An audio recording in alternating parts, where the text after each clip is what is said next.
어떤 분이 특별한 실험을 했는데, 무슨 실험을 했냐면 10,000원짜리 30만 원을 들고, 여기도 한 30분이 앉아 계시는데,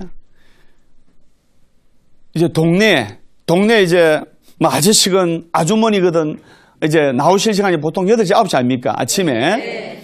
그 시간에 맞춰가지고 딱 가면서 그 집 앞에 10,000원짜리를 하나씩 놓는 거예요. 30집을. 여러분들 누가 10,000원짜리 주면 고맙습니까? 안 고맙습니까? 고맙죠?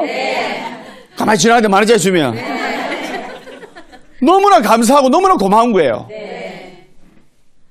그 다음 날도 또 그 시간에 가면서 10,000원짜리를 놓는 거예요. 10,000원짜리를 놓으니까 와, 정말 감사합니다. 정말 고맙습니다. 일주일을 그랬어요. 일주일 동안 그 마을 사람들이 이제 기다려지는 거예요. 그 시간 되면. 아, 이 그 사람이 또 10,000원짜리를 주고 가겠지. 그러기를 그 일주일 동안은 감사하고 고마웠어요. 그러기를 한 달을 매일 그랬어요. 한 달을.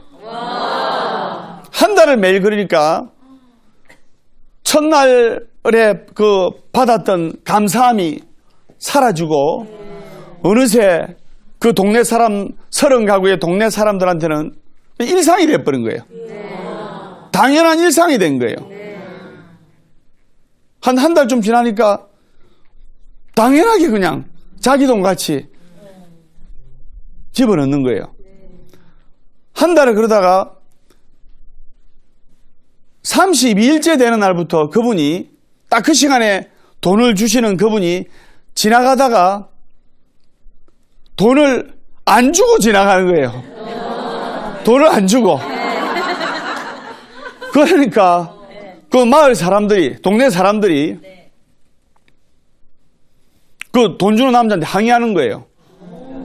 아니, 왜 매일 돈을 주고 가다가 10,000원짜리 주고 가다가 왜 안 줍니까? 어떤 분은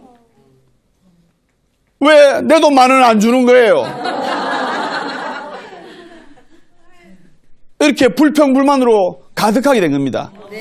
사실은 그 사람이 10,000원을 안 줘도 동네 사람들이 항의할 이유가 없는 거죠? 그런데 항의하고 따지는 거예요. 이게 무슨 말이냐? 어느새 그 동네 사람들은 그 돈 10,000원을 받는 것이 너무나 당연한 생활의 일상이 돼 버린 겁니다. 즉 사람들이 어떤 시점이 있는지는 모르겠지만은 여기저기서 투덜거리거나 화를 내는 사람들이 생기더라 말입니다. 제가 말씀드리고 싶은 게 이 돈 많은 이야기를 하는 것이 아니고 우리가 살아가면서 이 동네 사람들의 이야기처럼 매일 10,000원을 받은 사람들의 이야기처럼 공기 덕분에 우리가 숨을 쉬는데 당연한 일상이 되어버린 거예요. 여러분 공기한테 감사히 생각합니까? 안 하죠? 네. 내가 이야기하니까 이래 하지만 별로 모르죠? 우리가 물 때문에 공기 덕분에 우리가 생명을 연장해가고 숨을 쉬고 있고 또 물 덕분에 신선한 물 덕분에 건강을 유지하고 있는 거 아닙니까? 그런데 이 동네 사람들처럼 공기의 소중함과 물의 소중함을 아는 사람들이 별로 없다 이 말입니다. 그 고마움과 감사한 마음을 가지고 있어야 돼요. 부모님만 찾던 아이들도 3살, 4살 때는 막 엄마가 조금만 없으면 막 엉엉이 울고 그러지 않습니까? 그러다가 아들, 딸이 24살, 5살 되면 내나 엄마, 아빠가 그렇게 사랑을 가지고 관심을 가져주는 것을 귀찮게 생각하고 불필요하게 생각하는 거예요. 엄마, 내 알아서 하다 좀 잔소리 좀 하지 말라면서. 우리가 태어날 때 계약서를 안 쓰고 태어납니다. 우리의 심장이 70년, 80년까지 심장이 뛴다는 보장이 없어요. 우리가 심장이 뛰는 덕분에 우리가 살아가고 있는 거예요. 선생님 맞죠? 네. 심장 안 뛰면 그냥 극락하는 거예요. 모든 것이 우리가 늘 그대로 곁에 있으리라는 착각 속에 살아갑니다. 그런데 사실은 모든 것이 변하게 돼 있어요. 그것을 이제 재행무상이라 하는데 불가용어로 여러분들 우리 주위에 돌아보면 직장에 들어가기 위해서 저 좋은 자리에 합격하기 위해서 정말로 노력을 하고 혼신의 힘을 다하다가 그 좋은 직장에 합격하고 또는 좋은 공무원 자리에 들어가고 나서 5년, 10년이 지나면 처음에 들어갔을 때는 정말 보수가 작아도 감사하고 행복하고 그 다니는 자체를, 회사 다니는 자체를, 직장 생활하는 자체를, 공무원 생활하는 자체를 순간순간을 목적으로 삼는데 5년, 10년 지나면 늘상 당연한 일상이 되고 5년, 10년 지나면 월급 많이 안 올려주는 것에 대해서 불평하고 수당 많이 안 올려주는 것에 대해서 불만 가지고 그러지 않습니까? 네. 그래서 모든 것은 우리의 주위에 있는 모든 것은 변합니다.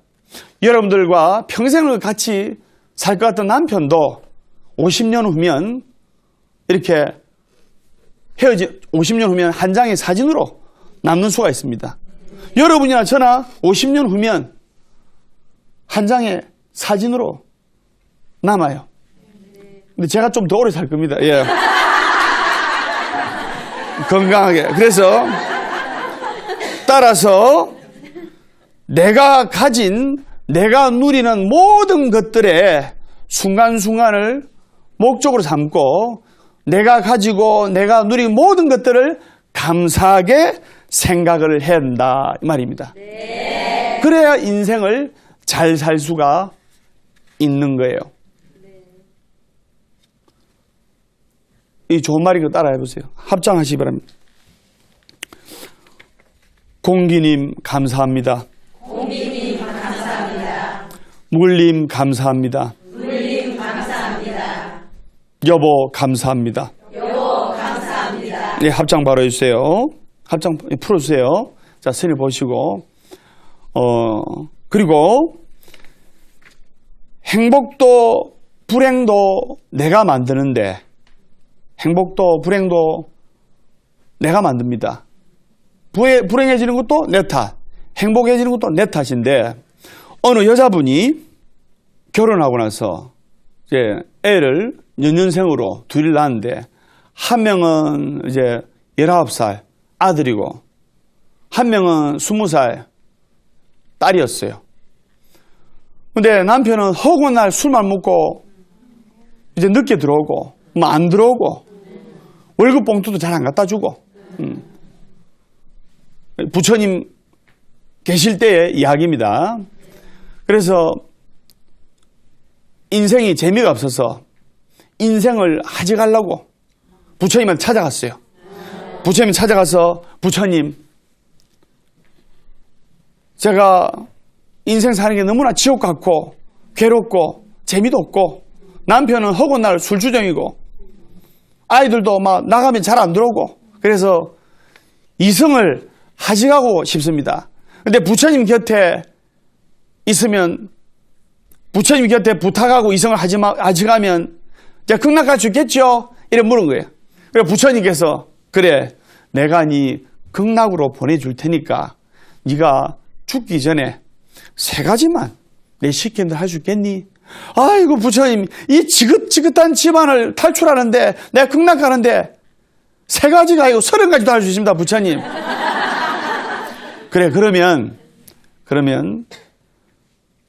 보니까 너희 집안을 보니까 네가 우울증도 있고 많이 괴롭고 하니까 집안 청소도 안 했고 했는데 네가 이승을 떠났을 때 장례식장에서 가족들이 또는 동네 사람들이 참 그 여자분 집안 깔끔하게 정리정돈 잘하고 이렇게 갔더라. 그런 말 듣게끔 한 일주일간 시간을 줄 테니까 일주일간 깨끗하게 집안 청소할 수 있겠니? 그러니까 아이 그 극락 보내준다는데요. 내가 하겠습니다.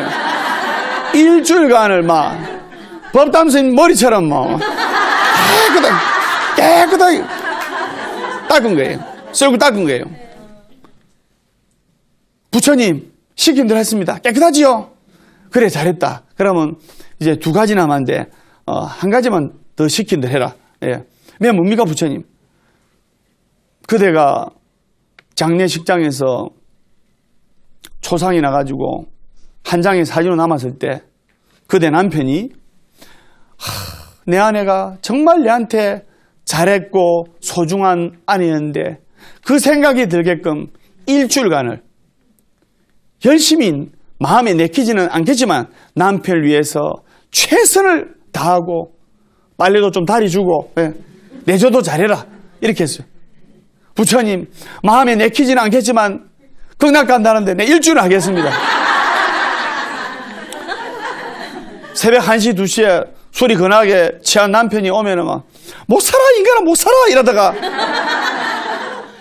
참고 화사하게 웃으면서 일주일간을 남편 빨래도 깨끗하게 해주고 옷도 다리고 맛있는 음식도 해주고 최선을 다한 거예요.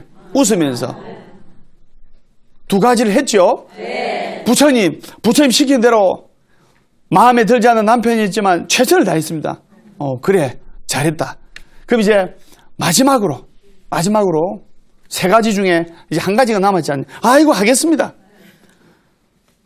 아이들이 19살 20살 정도 됐는데 엄마가 죽고 나거든. 우리 엄마가 우리들한테 정말 소중한 엄마고 좋은 엄마였는데 느끼게끔 아이들한테 일주일간 최선을 다해줄 수 있겠니? 아이고 극락 갈 수 있는데 하다마다요.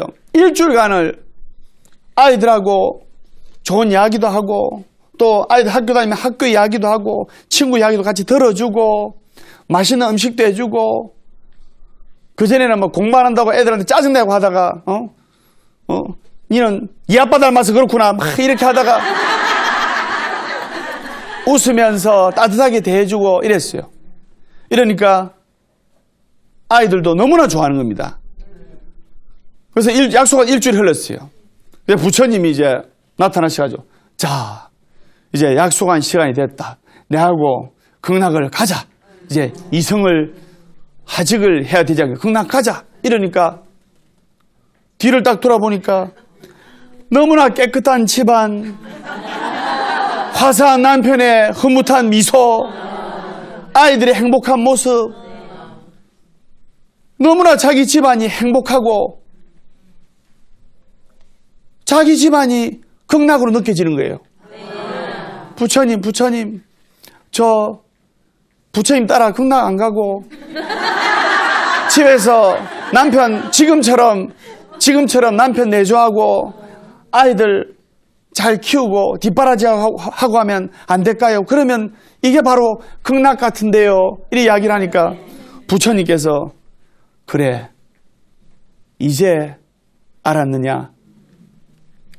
행복도 네가 만드는 것이고 불행도 네가 만드는 것이다. 나하고 약속한 21일 동안 너는 집안을 극락으로 만들기 위해서 행복으로 만들기 위해서 최선의 노력을 다했느니라. 앞으로도 이 마음으로 남편을 섬기고 아이들 뒷바라지하고 집안을 깨끗하게 꾸미고 잘 가꾼다면 이 극락이 계속 유지가 되고 행복한 집안이 될 것이니라 하니까 그때부터 그 보살님은 열심히 20일간 그 했던 마음가짐으로 남편과 아들, 딸을 위해서 최선의 노력을 다해서 그 집안이 극락이 되었다는 그런 이야기가 있습니다. 무슨 말인지 아시겠죠? 네.